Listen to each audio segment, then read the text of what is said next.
my job is spin for a living, but I'm not spinning here. We really believe, we really believe that that 2024 can be the last election under the current system.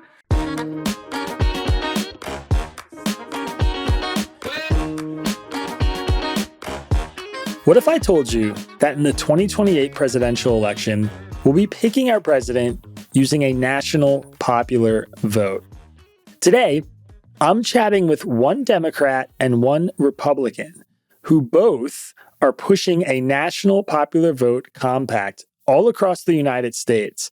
And according to them, they're getting very, very close to achieving their goal. It's unlikely to happen in 2024, but both Alyssa Cass and Patrick Rosenstiel believe that by 2028, we'll be electing a president using a popular vote. Alyssa is an advisor to elected officials in the Democratic Party all across the United States, and Patrick is a longtime Republican strategist. They disagree on a lot, but on this issue, on the idea that every American's vote should count for one vote, that no American should have their vote diminished by the Electoral College, on that issue, they agree. Today, I brought them on the show to talk about why they think they're going to succeed, why they think Republicans and Democrats should support a national popular vote compact, and what they're doing to make this a reality. I hope you guys enjoy the conversation. All right, Alyssa, Pat, thank you guys so much for coming on the show. I appreciate it. Yeah, happy to be here. Thanks for having us. We are very stoked. So I think for our listeners who are unfamiliar with the concept of a national popular vote and some of the pact that you guys are trying to push, could one of you maybe just walk us through the basics of what you're trying to achieve? What's the aim here? Sure, I'm happy to do that. The National Popular Vote Bill is an interstate compact that would deliver a national popular vote for president in this country. And, interstate compacts, that's a mouthful. What they are is simply agreements amongst the states. All the states are in several interstate compacts. One that most listeners might have heard of is the Powerball, right? All the states that participate in the Powerball agree to the terms of the Powerball Interstate Compact. Well, the National Popular Vote Interstate Compact, what it does is it says when states with 270 or more electoral votes pass the bill, right, the Interstate Compact, if they have 270 or more electoral votes, those states will award in block their electors to the candidate who wins the most popular votes in all 50 states and the District of Columbia. So in layman's terms, when states with 270 or more electoral votes have our bill in place, we will have a national popular vote for president, and every voter in every state will be politically relevant in every presidential election, which, 65% of the American people want. And this is the plan that gives it to them and delivers it. And I think, Isaac, just to take a step back, just from beyond what it is, but what we're really trying to achieve is super important. And let's take the moment we're in right now. We're in May of a presidential year, and we have nonstop wall-to-wall coverage of the presidential election. But 4 out of 5 American voters will be ignored when it comes to November. And we, working for the National Popular Vote, Pat and I, believe that 2024 should be the last election where this is the case. Because when you ignore people's voices, when just a few thousand voter votes and a handful of states matter, the outcome isn't pretty. If we look around now, the current system leads to divisiveness. It allows battleground state courts to pick presidents, and it doesn't honor the fundamental principle of democracy that every voter should count equally in presidential elections. Like when I look around right now and you see total voter disengagement about the election, and there are lots of diagnoses why, right? There's, people don't like Trump, people don't like Biden, but I think sometimes we're missing the most fundamental thing. People like to be seen.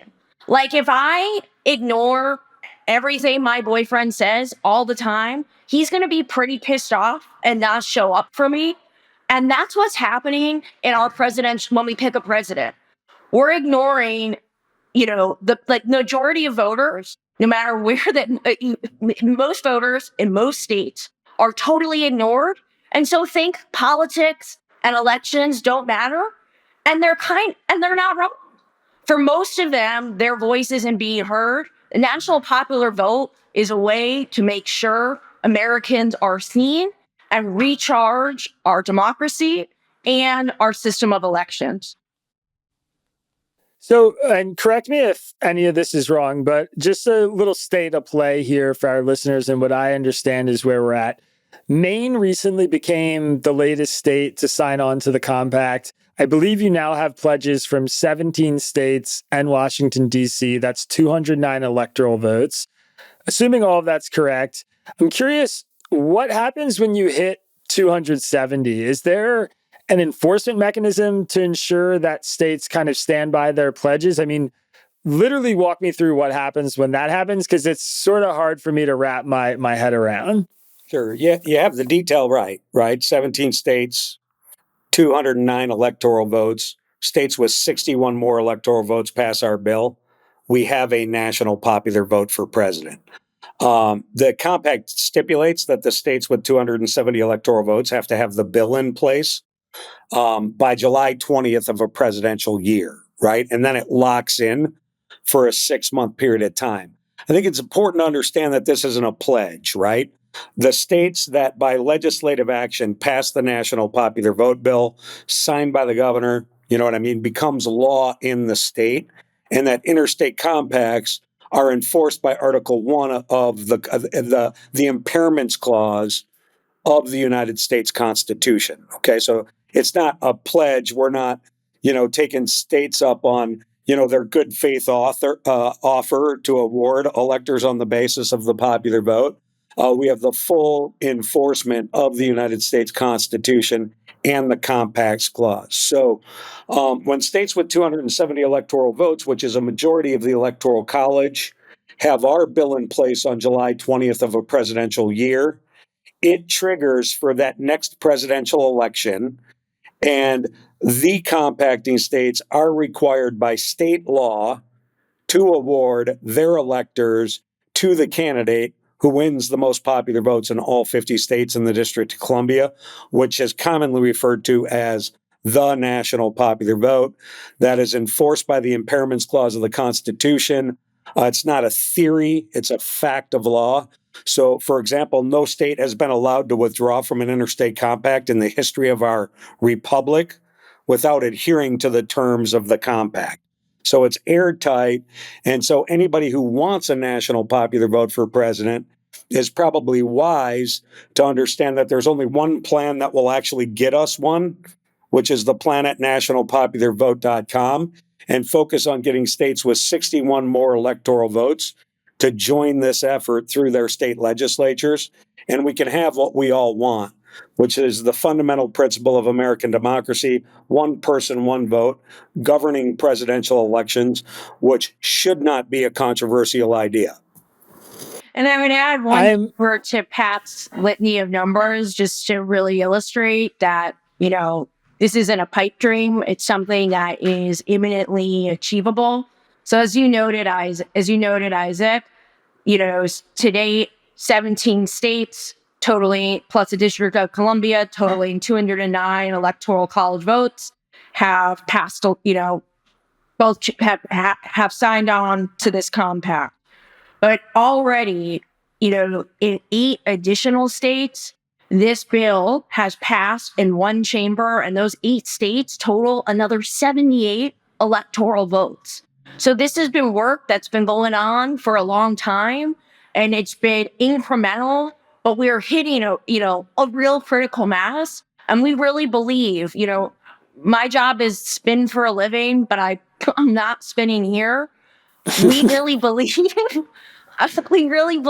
that that 2024 can be the last election under the current system. And I think we see, like, as we look, we're all in politics. We see how sort of the condition, everything's brewing to create kind of a sea tide, a rising tide for change coming out of this election. Already, I think we can all see lots of versions of how this election turns out, whether that is a 269 scenario, that's a shit show. Whether it's a single court in a single swing state, deciding these votes count or these vote, that's a shit show. We can see that this is going to be a potentially litigious election. And with all of that pressure building and the way I think, by any way this election ends, it ain't going to be pretty.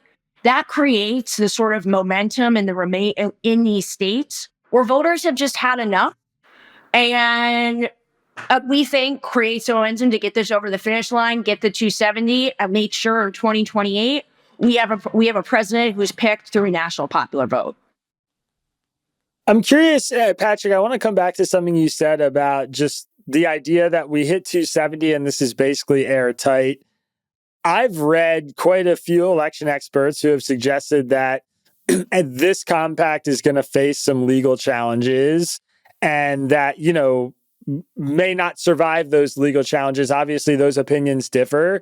I'm curious if you could talk to me about if you guys are preparing for that now, if you're already laying the groundwork to defend this if it happens, and B, sort of what your view is on how some of those legal challenges might play out. I mean, what are you expecting in that realm? Because I'm certain that they're going to come, whether they'll be successful or not. I'm certain that it's going to happen. Well, Isaac, you and I are the same people from the same school of thought. This is the United States of America, so there will be a lawsuit, as there should be. I mean, the third branch kind of matters if you want a balanced government.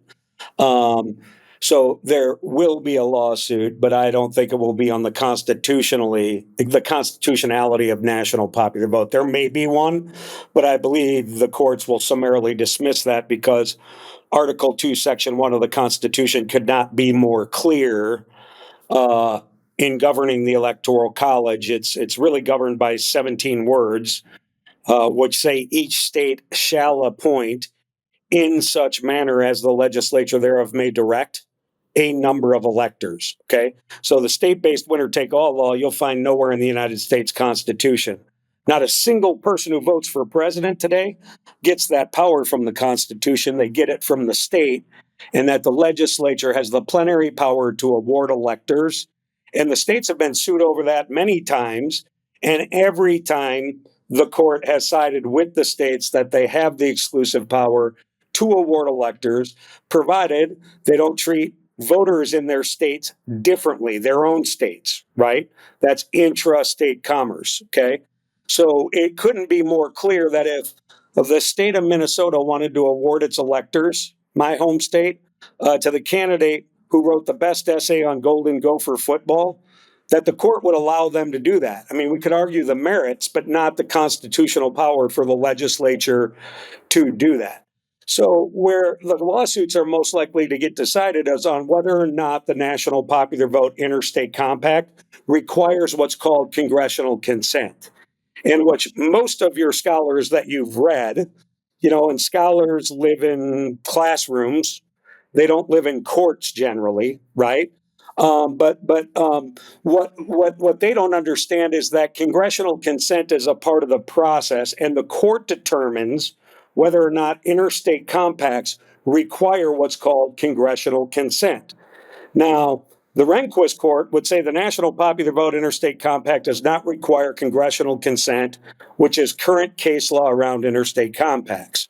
The reason the Rehnquist court would say that is because they said only interstate compacts that encroach on what's called federal supremacy require consent. Okay. Well, in the power of awarding electors, there isn't even a federal power, let alone federal supremacy, right?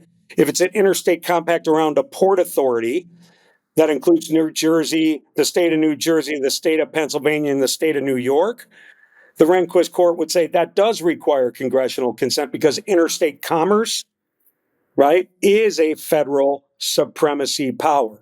So to the extent there are lawsuits, it's not going to be about whether these 17 states can award their electors on the basis of the national popular vote. They can clearly do that. What the court will decide is consent required? And if it's required, we go and get it from Congress. So it's a part of the process. It's not a constitutional principle.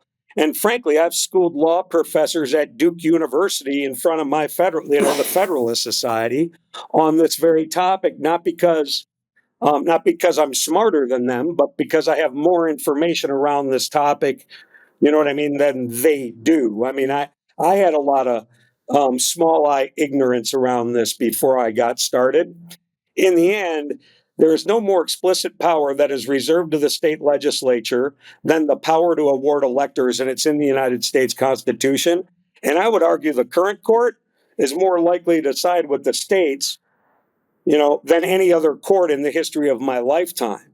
So, selective federalism is not part of my DNA. You know what I mean? I'm a federalist. The state has the power to deliver what the voters want in this case, which is a national popular vote for president, to make sure a Republican in Minnesota actually matters in a presidential election for the first time in his lifetime. I'm a Republican trapped behind the blue wall in a state that awarded their electoral votes to Walter Mondale.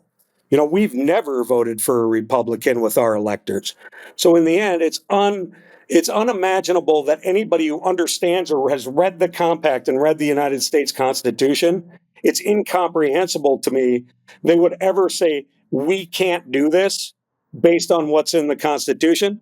I think there's a legitimate argument about whether this requires congressional consent. If the court tells us we need it, we're going to go get it. And we'll get it in an environment where a majority of congressmen from a majority of the states, because that's how we populate the Electoral College, their states have passed the national popular vote bill.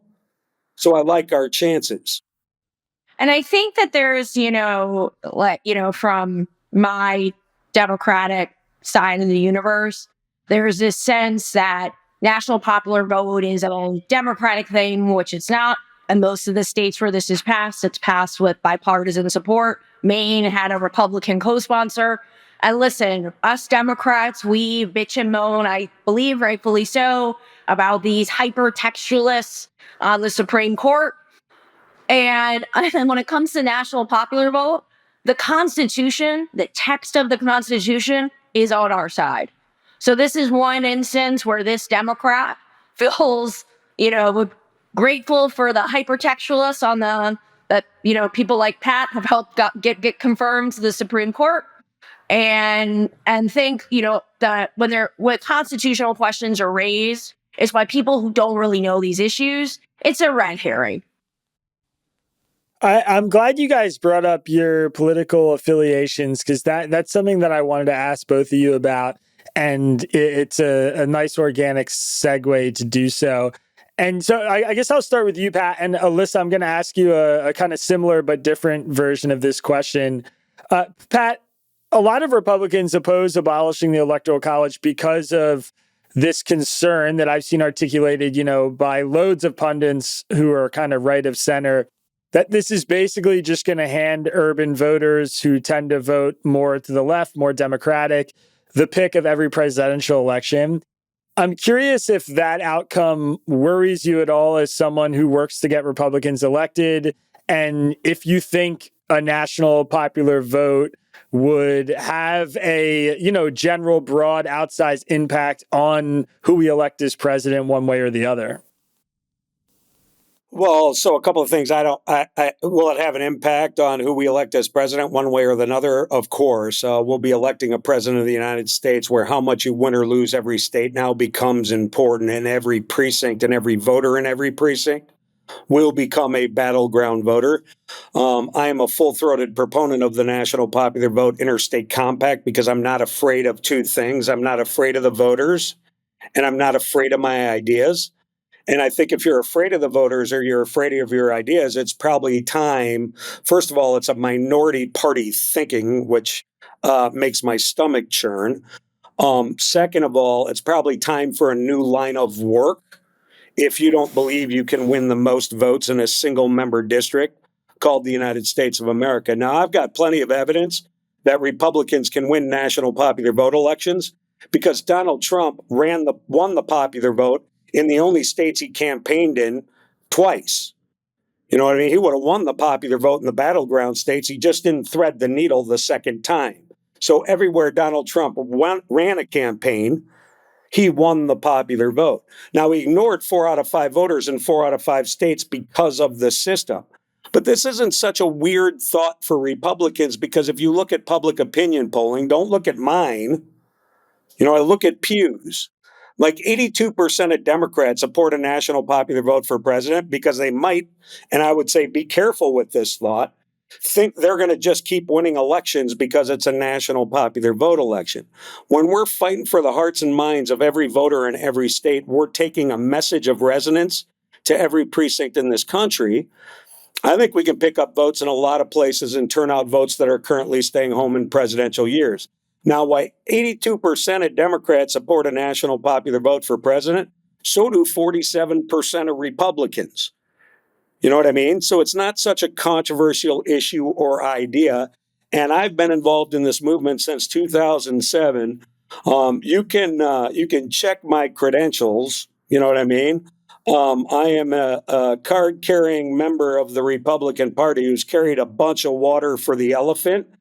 I helped Gingrich and the gang realign Congress when we were building a majority party in America by going to places we weren't supposed to go because we couldn't win. And until the Republican Party starts doing that, we're going to continue to snatch defeat from the jaws of victory. So in the end, the one thing we can't be afraid of in politics is the voters. Let's recognize that they're on our side. Let's talk to them on a visceral level about the hopes and dreams they have for their kids and their families. Let's line up and beat them, and let's have a national popular vote for president. And I'm not afraid of that proposition. And, pundits are pundits. You know what I mean? Sometimes, I think politics got worse when pundit became a profession. Right? Like no offense to any pundits on the channel here. But in the end, politics is about voters. Politics is about winning mind share from voters, and politics is about driving them out to the polls. And I don't think the American South being flyover country is good for the Republican Party. I don't think ignoring Latino voters in non-battleground states is a winning strategy.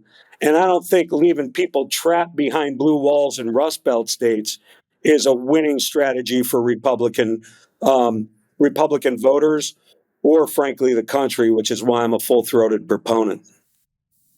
Alyssa, I want to ask you a different version of kind of the same question, I guess, which is just whether Democrats are basically just supporting this law because they believe it's going to set them up for success at the presidential level in future elections. I mean, from where I'm sitting, it seems like Hillary losing in 2016 when she won the popular vote was a big motivation for a lot of people to kind of come out screaming in support of a national popular vote.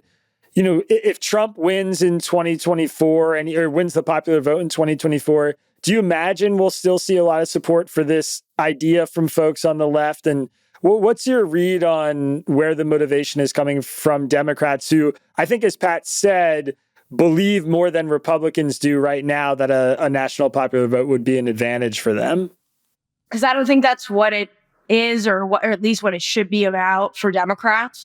Democrats should support the national popular vote because we are the party of protecting and defending democracy.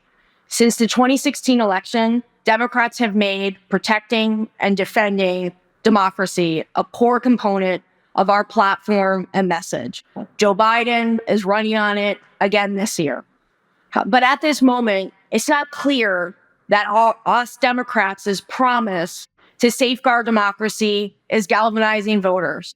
A recent Gallup poll showed that just 28% of U.S. adults are satisfied with the way democracy is working in the United States, a new low.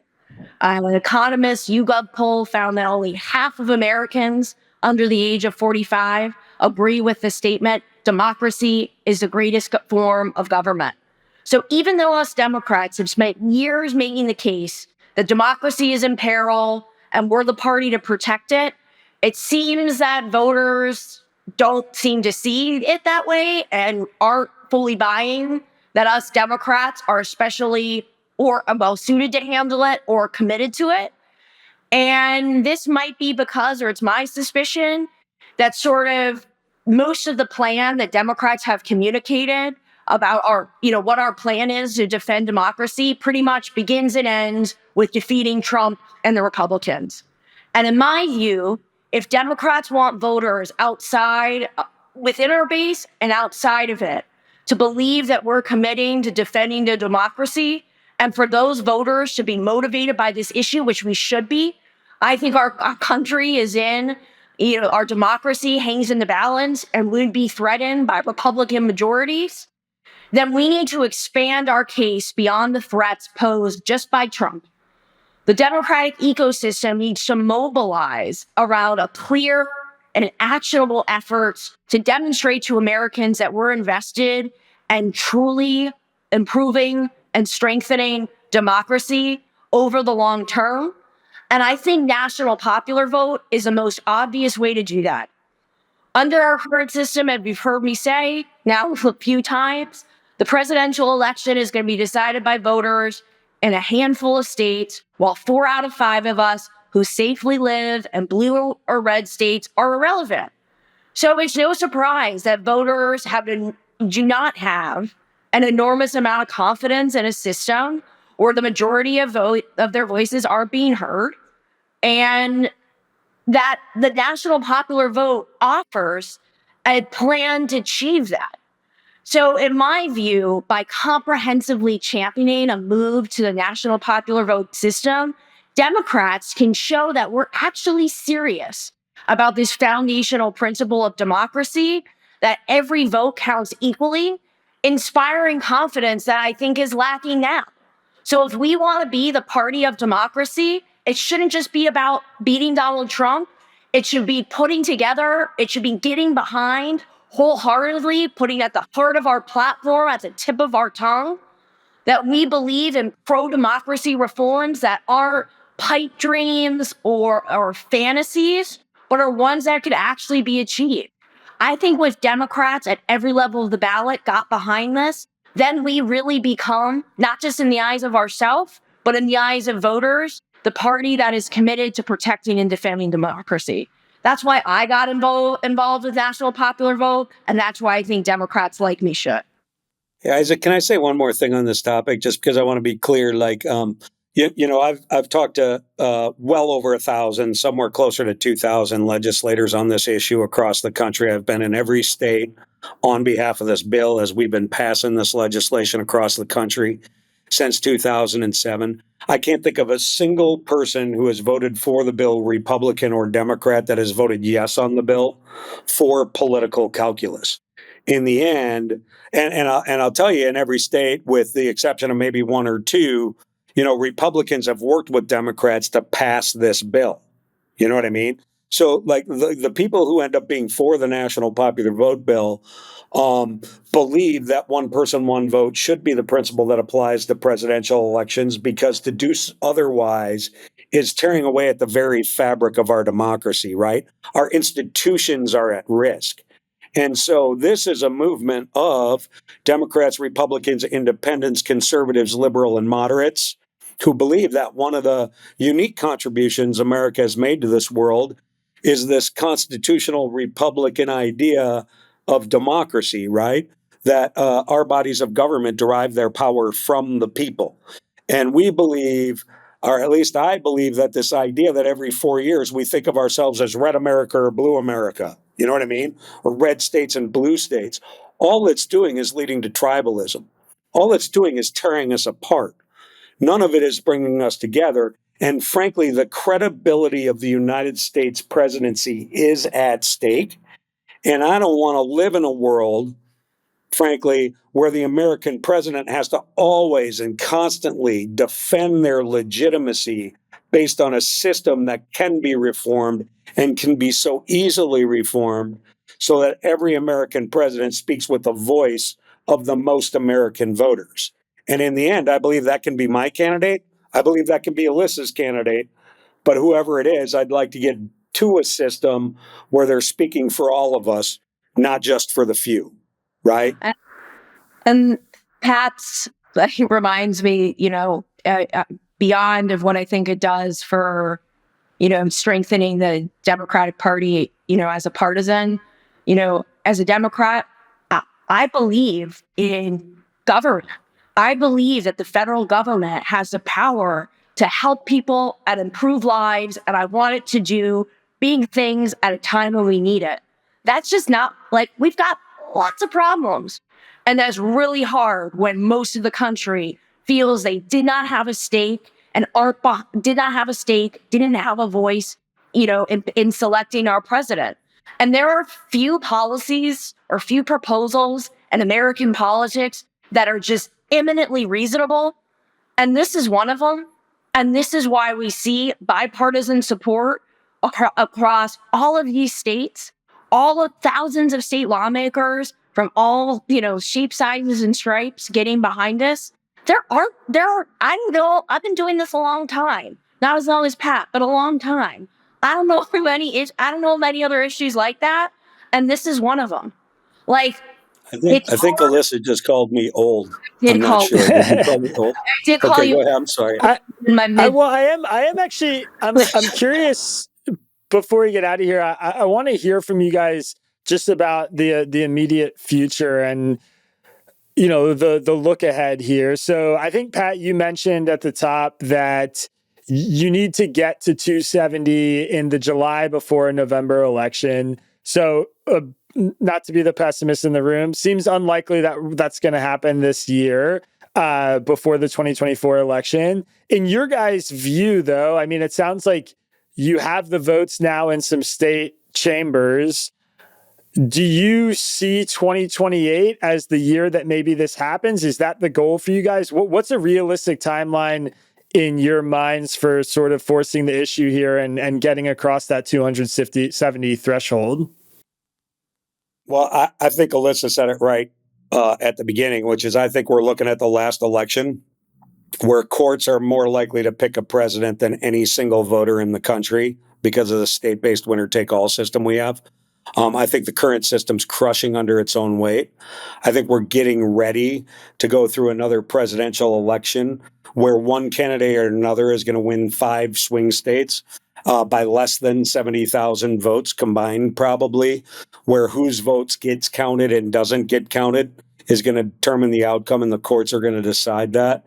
And I believe we're watching the last presidential election where 4 out of 5 Americans are going to be ignored, and where candidates are going to be adopting policies to tailor in a transactional way their message to the voters in 5 swing states. I mean, that's the real danger of the current system, that unless you live in one of the 5 swing states, you know what I mean? Frankly, a presidential candidate, and I'm tongue-in-cheek here a little bit, might sell North Dakota to Canada to lock in Georgia's electoral votes right now.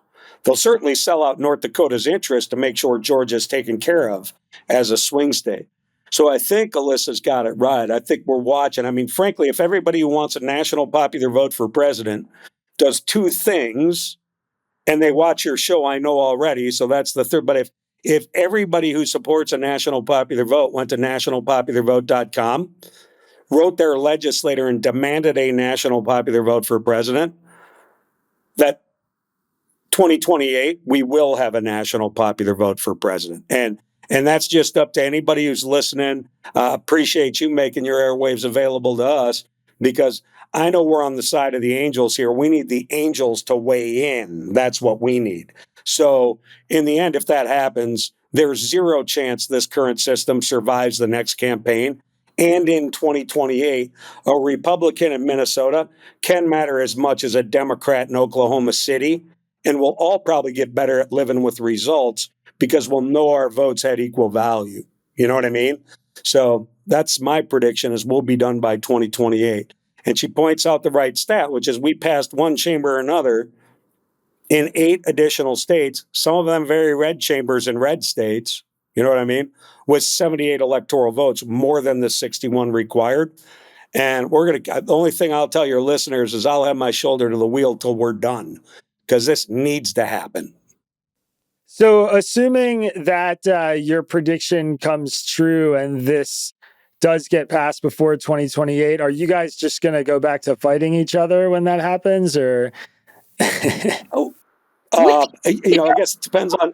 I guess it depends on the topic and depends on the race. I mean, I will just say, for what it's worth, I grew up in an environment, and again, I know Alyssa called me old earlier, so I'm old enough to remember when we could agree without being disagreeable. We could disagree without being disagreeable. We could agree without being disagreeable. We could accept people for the positions they take, fight like hell, try to win or lose. You know what I mean? Shake hands when we're done and reorganize for the next battle. So I've never had a problem working with Democrats on school vouchers because I don't want to trap kids in failing schools. I've never had a problem working with progressives on things like a flat tax. You know what I mean? So that's less regressive for poor people. I mean, Jerry Brown was the first guy who talked about the flat tax. Not a bastion of conservative ideas. I think he named one of his kids Moon Unit. You know what I mean? So in the end, I just look for people who I can agree with on things I care about to work with, and I think Alyssa and I'd probably figure out how to do that if we could. If we couldn't, well, then we'd fight and see who won. I have a less noble answer. I'm a political animal and I'm a competitor. I'd rather fight and beat Pat in 50 states than in 7. And I look forward to doing it in 2028. I'll just say, bring it on. Patrick, Alyssa, thank you guys so much for coming on. I appreciate it. If people want to keep up with your work and what you guys are doing, where's the best place to do that? Yeah, it's nationalpopularvote.com. I mean, and the truth is it's an information portal. There's a lot of stuff there. If you search, we bring the highlights up front, but there is no source of information on this topic that is more honest and more thorough than at nationalpopularvote.com, because we even tell you what our opponents say in the myth fact section. So, in the end, we're interested in trafficking in information, people getting smart and weighing in. And if they think every voter in every state should have an equal voice in presidential elections, we like their chances of siding with us. All right, guys, thank you so much. We'll be in touch, and I'll certainly be following along. Thanks so much. Thanks, Isaac.